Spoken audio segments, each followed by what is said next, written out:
dengerin langsung ke bagian simak UI-nya, bisa langsung skip ke menit 12. Buat yang mau tahu lebih lengkap seputar UI, nonton dari awal ya. Thank you.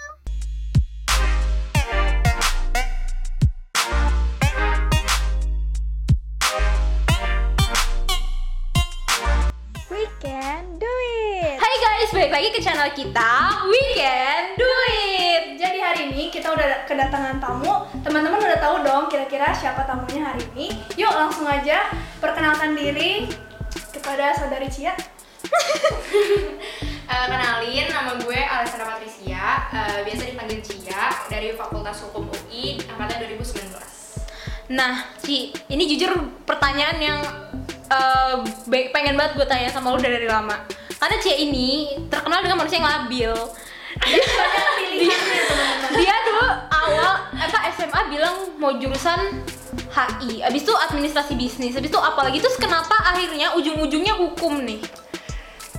Jujur, kayak dari awal kan gue emang labil, tapi sama sekali gak ada pikiran buat masuk UI, buat masuk FHUI, ya kan? Kayak gue tuh mikirnya, gue tuh maunya FEB dari awal gitu, cuman gak tau kenapa akhirnya ditakdirkan di FHUI. Kayak selama perjalanan itu kan gue pengennya sebenarnya FEB, kalau nggak FEB FIA itu ilmu administrasi kan. Tapi kayak udah mendekati SIMAK, gue tuh makin pengen banget hukum, karena gue mikir tuh semakin lama gue mikir kayak kalau FEB ini gue takut banget gak keterima. Itu ya passing grade-nya tinggi ya? Iya, passing grade-nya tinggi ya, apalagi berapa tuh sekitar berapa? akuntansi sama manajemen itu kalau dulu itu pokoknya dia yang masuk yang paling tinggi deh di rumpun soshum gitu kan. Iya. Nah terus gue lihat lagi dong jurusan-jurusannya, karena gue tuh sebenarnya pengen banget masuk UI. Jadi gue lihat dulu jurusan-jurusannya tuh di soshum. Kira-kira apa ya yang bisa jadi pilihan gue selain FEB. Terus gak tau kenapa gue tertarik sama hukum akhirnya, karena kayak gue mikir untuk prospek kerjanya dia bagus gitu ya, dan gue masih ada kesempatan nih buat masuk hukum. Ya udahlah gue coba aja dulu gitu. Lu kan ikut UTBK dulu kan awalnya? Iya, gue ikut UTBK. Itu pas UTBK, lu udah mikir mau masuk hukum atau enggak? Oh ya, pas UTBK gue udah mikir, dan gue udah milih hukum juga. Jadi makanya pas UTBK itu gue gak berani daftar UI. Gue kira daftar di UB dan keterima di Fakultas Hukum UB. Mantap mbak ya. Keren emang. Nah, udah keterima tapi ujungnya milih. Iya, karena gue belum puas gitu loh. Karena gue dari awal kan pengennya UI kan, kayak udah UI garis keras gitu. Cuman lo waktu itu nggak ambil karena takut gak keterima. Iya, makanya pas UTBK itu gue nggak daftar UI, gue langsung daftarnya UB gitu, karena gue kayak pesimis gitu kan sama ini, sama skor gitu. Terus lu ekspektasi lu tuh tentang UI tuh dulu kayak gimana sih sebelum lo masuk UI? Ekspektasi gue UI ya maksudnya gini ya, kayak masuk ke top 3 universitas di Indonesia kan. Terus pasti gue mikirnya karena orangnya pinter-pinter gitu-gitu kan. Iya sih. Rajin-rajin gitu-gitu. Ambis-ambis ya. Nah gue tuh pengen berada di lingkungan orang-orang yang kayak gitu supaya memotivasi gue juga supaya bisa kayak gitu loh. Dan kayak realitanya juga sama aja, emang anak-anaknya ya gitu, pintar gitu, rajin-rajin dan Terus kayak ekspektasi lu udah masuk jurusan hukum? Kalau hukum sebenarnya sama aja sih sama ekspektasi gue, kayak pasti ya ngafal-ngafal kan, asal pasal segala macam emang iya, cuma nggak kan orang-orang ekspektasinya tentang hukum tuh kayak pasti semuanya ngafal gitu-gitu kan. Tapi sebenarnya di satu sisi kita tuh ada juga yang nggak selalu ngafal, kita tuh bisa memahami itu gitu loh. Jadi sebenarnya hafalannya itu dipakai buat dilogikain lah istilahnya. Iya kayak gitu. Terus kira-kira apa nih suka dan duka lu selama lu udah berapa lama nih kuliah di UI? 1 tahun ya? Iya 1 tahun. Iya. Sukanya sih gini ya, kayak gue bersyukur banget di UI itu gue dapat circle-nya teman-teman gue tuh anaknya baik-baik dan rajin-rajin juga gitu ya. Jadi gue juga ikut kebawa termotivasi untuk jadi rajin gitu. Nah Kalau dukanya ya gini sih, kayak jauh dari orang tua kan pastinya. Karena kan gue dari Lampung, jadi di Depok ngekos gitu kan, kayak kemana-mana sendiri gitu. Cuma sebenarnya itu juga bisa jadi suka juga sih, Karena kayak belajar mandiri. Iya, belajar mandiri gitu. Nah kalau misalnya yang lainnya paling gimana ya, kayak kalau misal di hukum itu kan banyak banget hafalan. Jadi kayak kadang ya besok ujian itu ya semuanya harus dibaca kan, kalau nggak mau gitu loh. Kayak kalau misalnya jurusan matematika, kayak kan udah ada nih rumusnya gitu, jadi seenggaknya bisa mempersingkat waktu Tuh, gitu untuk lah belajar. ya. Terus tuh kalau di sana ada UKM atau BEM, organisasi yang diikuti? Oh, organisasi yang gue ikutin sih kalau untuk di UI-nya gue nggak ikut organisasinya, cuma gue ikut di organisasi FHUI-nya. Gue ikut BLS, Business Law Society, karena gue emang kan jiwa bisnis, jiwa ekonomi gue. Jadi akhirnya gue memutuskan buat ikutnya juga Business Law Society gitu. Nanti lo penjurusan mengambil hukum bisnis juga kemungkinan. Sebenarnya gue masih bingung kalau untuk penjurusan, karena gue belum pasti juga gue bakal ngambil hukum bisnis. Mungkinan sih antara hukum bisnis atau perdata sih, soalnya gue juga dianjurin sama mama gue kayak ini buat ambil S2 kenotariatan gitu, jadi ya lebih baik hukum perdata gitu. Terus cara lo nyimbangin organisasi sama kuliah gimana? Nah itu sih sebenarnya gini sih, kalau misalnya kuliah di FH itu menurut gue tugasnya tuh nggak sebanyak fakultas-fakultas lain gitu loh. Jadi sebenarnya masih bisa diseimbangkan sama organisasi, asalkan organisasi yang dipilih juga jangan terlalu banyak gitu loh. Kalau gue sendiri kan ikut organisasi tuh cuman satu kan, jadi menurut gue bisa nyimbangin gitu loh. Cuman kan waktu masih maba, masih semester 1, gue itu banyaknya magang-magang gitu kan. Nah, magang gimana tuh? Magang untuk ikut organisasi itu sebelumnya ada magangnya gitu. Kalau dulu kan gue ikut ALSA, magangnya ALSA gitu. ALSA itu apa tuh? ALSA itu Asian Law Society. Asian Law Society. Asian Law. Sabar ya. ALSA itu Asian Law. Apa ya? Jadi kepanjangan ALSA adalah Asian Law Students Association. Teng teng teng. Nah itu untuk masuk itu lo asal masuk aja atau kayak ada masukin CV lah, di interview dulu gitu? Untuk yang daftarnya itu lupa sih masukin CV apa enggak ya, cuma kayaknya sih masukin CV deh waktu itu. Cuma ya sama itulah biodata gitu-gitu, terus kayak kenapa alasan kamu mau masuk ALSA gitu-gitu. Susah nggak masuknya? Masuknya susah sih, maksudnya kalau untuk magangnya itu semuanya itu yang daftar, yang kebagian kuota itu ya magang. Cuma untuk staffingnya, untuk jadi staffnya itu harus tes ulang gitu loh. Oke. Nah, terus kalau kayak biaya hidup lu, fasilitas segala macam. Kalau biaya hidup di sana itu sebenarnya tergantung sama pribadinya sendiri sih. Cuman kisaran berapa kalau kos dulu nih, kita bicara kos dulu, 1 bulan kisaran di sana berapa? 1 bulan tergantung lo mau yang pakai AC. Kalau nggak pakai AC mandi di berapa? dalam atau gimana? Nggak pakai AC. Kalau nggak pakai AC itu kisaran di bawah 1 juta sih. 500.000 masih dapat ya? Kalau misalnya nggak pakai AC dan kamar mandi di luar mungkin Iya, dapat. Jakarta Selatan juga kayak gitu deket kampus gua. Kalau pakai AC, kamar mandi dalam berapa tuh kira-kira di sana? Di atas 1 juta sih. Kalau kos gue sendiri pakai AC dan kamar mandi di dalam itu 1,5.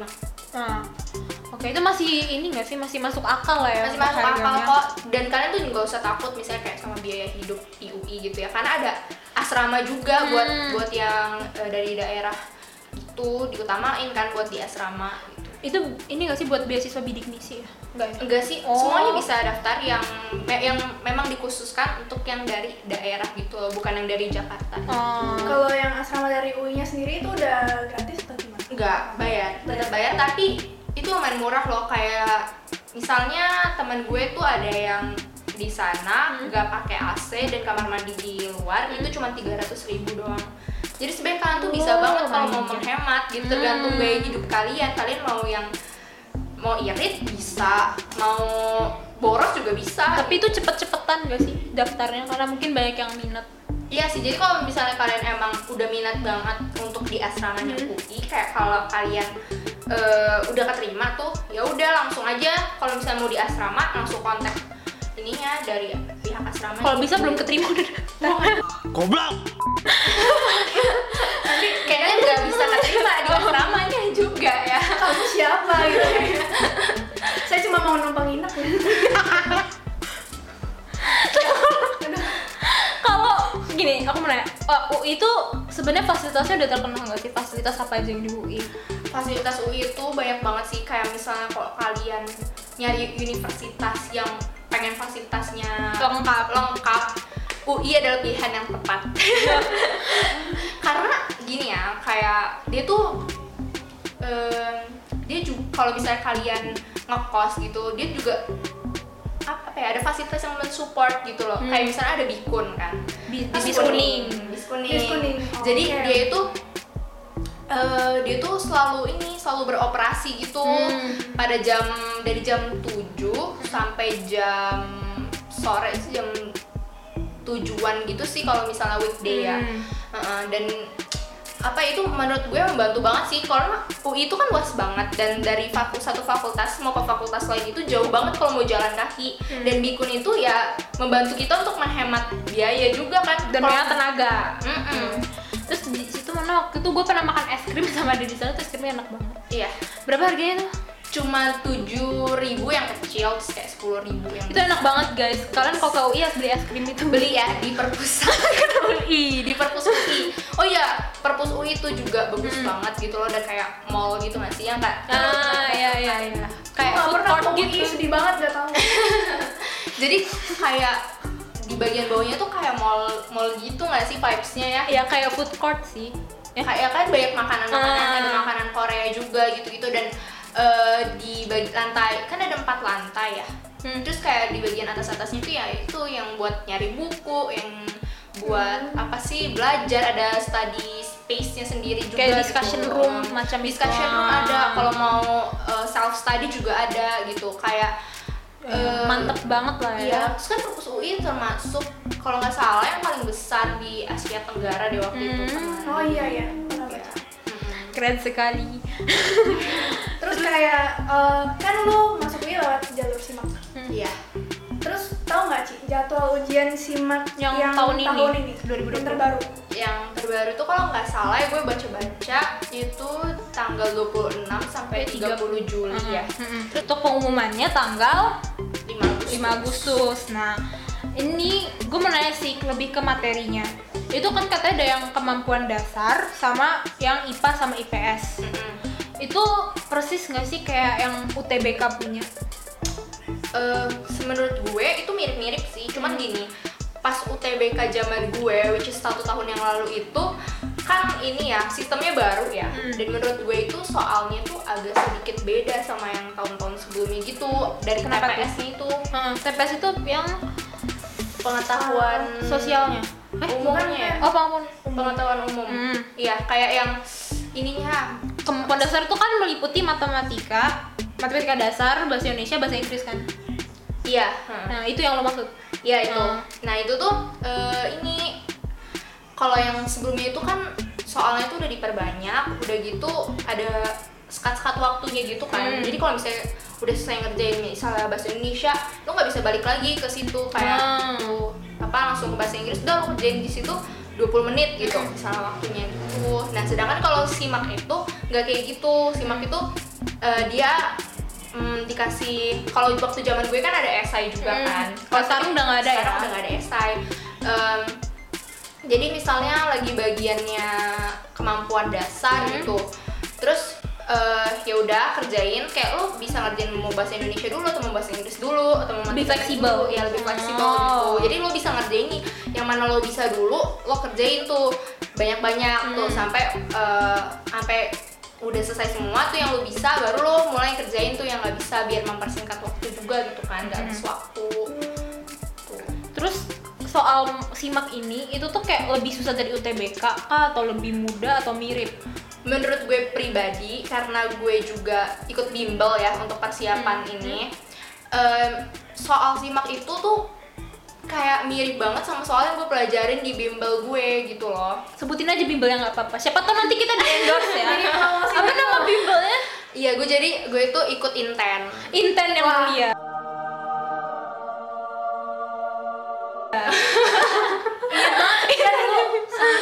Sangat-sangat rajin. Ambis Inten banget ya, budak Inten. Kalau kalian anak Inten, pasti kalian mengerti.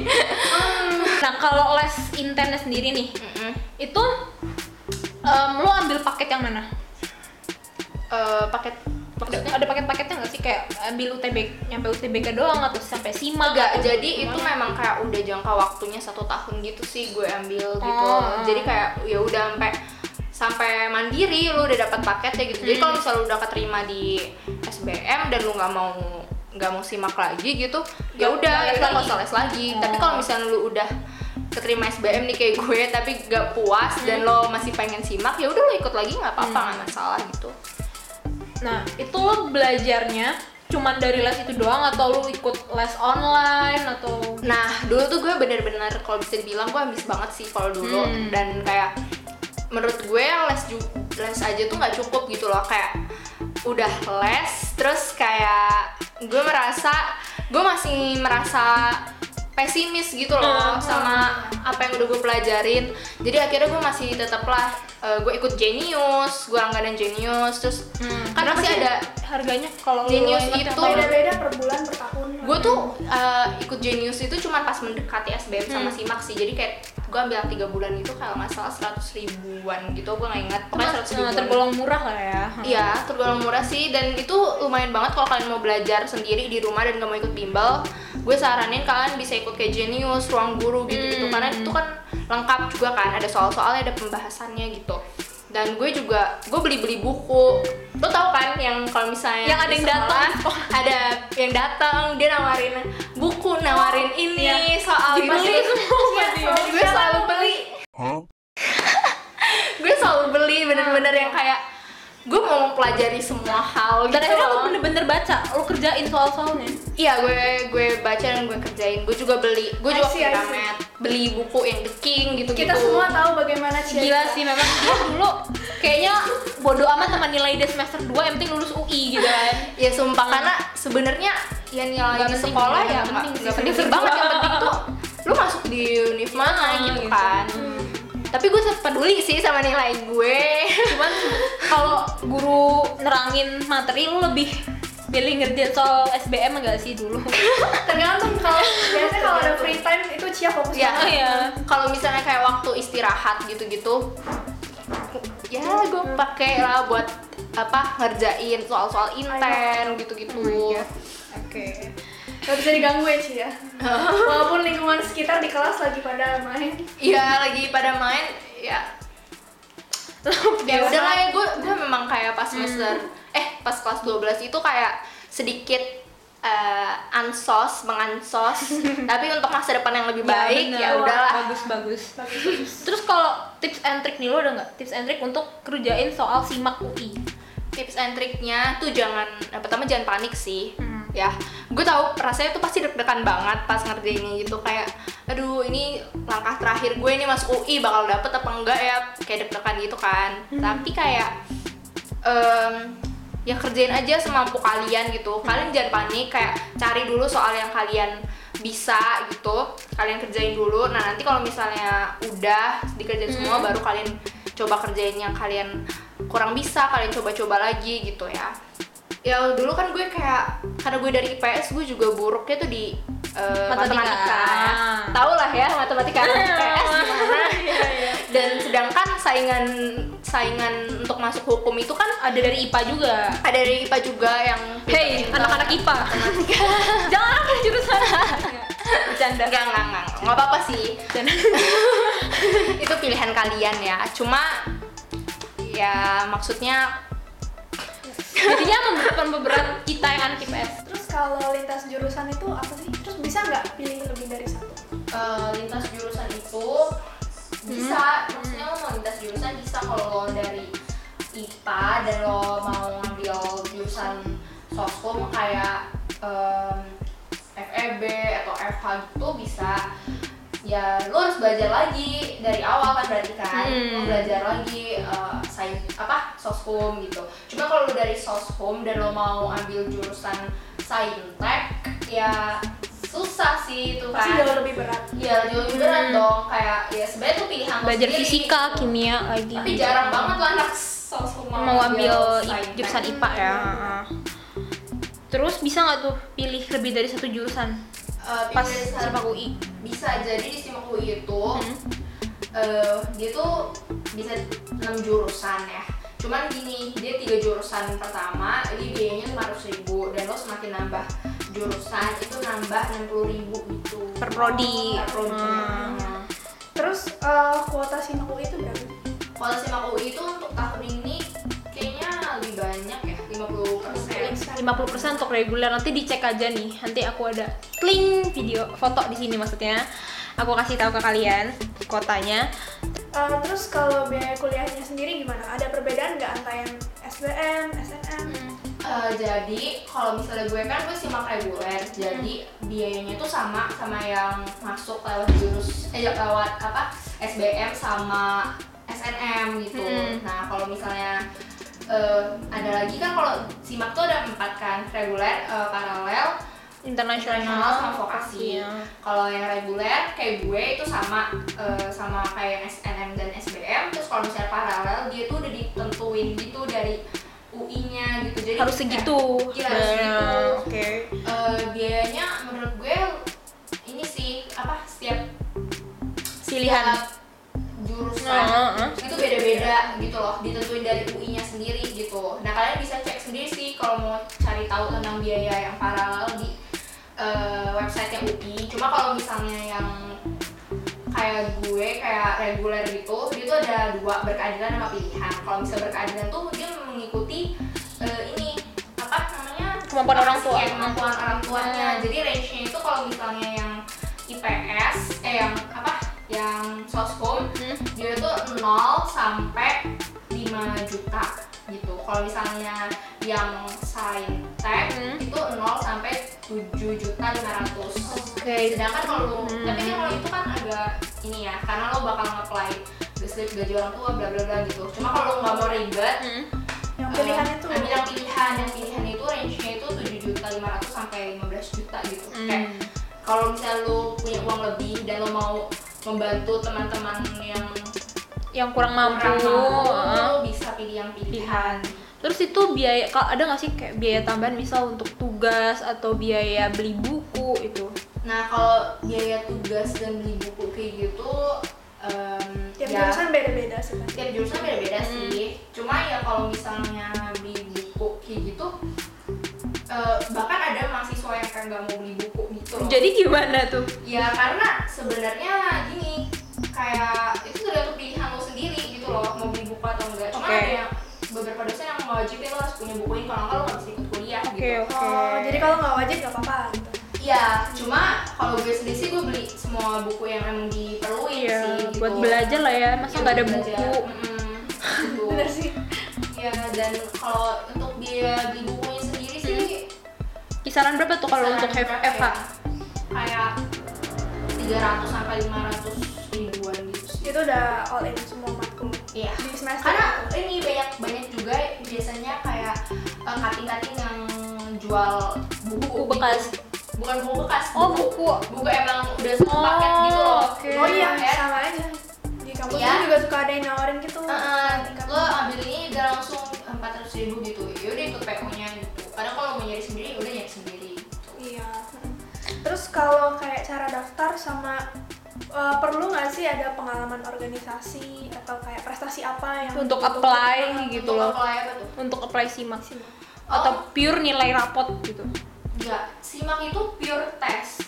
Pure test. Dia Jadi dia nggak masuk nilai rapot. dia nggak masukin nggak ngeliat nilai rapot, nggak ngeliat prestasi Oh, lu oke. apa. Kalau nilai rapot kan SNM kan, prestasi iya, gitu. Oke, oke. Dan kalau SBM sama SIMAK itu semua pure test. Jadi ya lu harus belajar untuk tes itu, makanya karena yang dilihat cuma hasil tes itu gitu. Terus kalau sekarang tuh SIMAK UI bakal online kan ya? Iya ya, kalau gue dengar bakal online kan memang. Nah, kalau Himak UI online mungkin kalau menurut kita siapin ini ya koneksi internetnya pastinya kan yang harus bagus. lancar. Terus juga tempatnya cari yang nyaman buat mikir lah ya. Iya. Nah, terus untuk ngadepin SIMAK atau UTBK ini lo dulu ngerasa stres nggak sih, sempet kayak ketakutan bakal lulus enggak, terus apa nih kegalauan pas lo rasain dulu? Jujur kayak dulu itu gue of course ya kayak pasti ngerasa aduh gue bakal masuk gak ya, gue bakal terima gak ya, kalau gue gak terima nih gue bakal kayak mana, mau gap year atau gimana, soalnya gue kan gak ada ini gak ada cadangan swasta ya dulu. Gue kayak udah pokoknya gue berjuang keras gitu Buat masuk negeri gitu. terutama UI gitu nggak sih? Iya. Pokoknya gue Dia sudah masuk UI banget. negeri gitu. Gue udah pengen banget UI, makanya gue udah maksudnya kelas 12 gue udah gue habiskan untuk belajar buat itu, masa juga dapat juga sih gitu kan. Jadi gue sama sekali gak daftar swasta. Gue daftar swasta cuman akhirnya gue ambil gitu loh. Jadi gue udah benar-benar pengen banget masuk UI gitu. Terus cara ngilangin stresnya gimana tuh? Oh, ngilangin stresnya. Terlalu diforsir terus juga kayak belajar terus tuh juga otak tuh juga butuh istirahat gitu. Adalah suatu waktu lo tuh ngolongin waktu buat ber-me time atau main hangout sama temen-temen lo gitu loh. Kayak nonton kayak apa gitu. Ya jangan terlalu dibawa stres banget kayak aduh belajar nih dari pagi sampai malam, pagi sampai malam gitu. Kayak otak tuh juga butuh istirahat gitu loh. Kayak belajar boleh tapi jangan terlalu berlebihan juga, nanti lo nya sendiri yang stres gitu. Ya contohnya kalau Cia ada dance cover, contohnya kayak gitu ya teman-teman. Gitu. Kayak benar Menghilangkan stres. Kalau misalnya belajar terus lagi stres gitu ya nonton lah apa gitu loh. Nanti takutnya juga yang udah dipelajarin nggak masuk otak kan kalau Iya. terlalu diforsir gitu. Terlalu diforsir itu kadang-kadang kayak ilunya stres sendiri gitu loh, jangan sampai stres sendiri. Lo tetap seimbangin lah. Jangan juga lo jadi main terus gitu-gitu. Jangan juga. Iya. Tapi Jadi seimbangin. ya oke. Berarti harus seimbang. Terus kalau diestimasi dari awal semester sampai mau lulus, itu sebenarnya berapa sih biayanya di FH? Dibanding dengan fakultas yang lain, apa dia lebih mahal atau lebih murah? Nah itu tuh tergantung dari lo dulu, lo masuk apa, lo masuk reguler, paralel, atau internasional atau apa Pasti gitu. ya. Berarti berdasarkan kategori yang tadi udah dijelasin. Iya, berdasarkan kategori yang udah gue jelasin. Kalau misalnya internasional ya pasti dia lebih mahal daripada paralel dan daripada reguler gitu. Paralel juga lebih mahal daripada yang reguler. Cuma ya kalau lo yang reguler ya tergantung juga kan kemampuan orang tua gitu. Jadi ya tergantung lo bakal dapat golongan yang mana. Jadi terima kasih nih Cia Iya. untuk waktunya mau datang ke sini dan kita tanya-tanyain. Makasih banget. Makasih banget. Nah, buat teman-teman yang mau masuk UI atau mau masuk universitas negeri manapun, tetap semangat.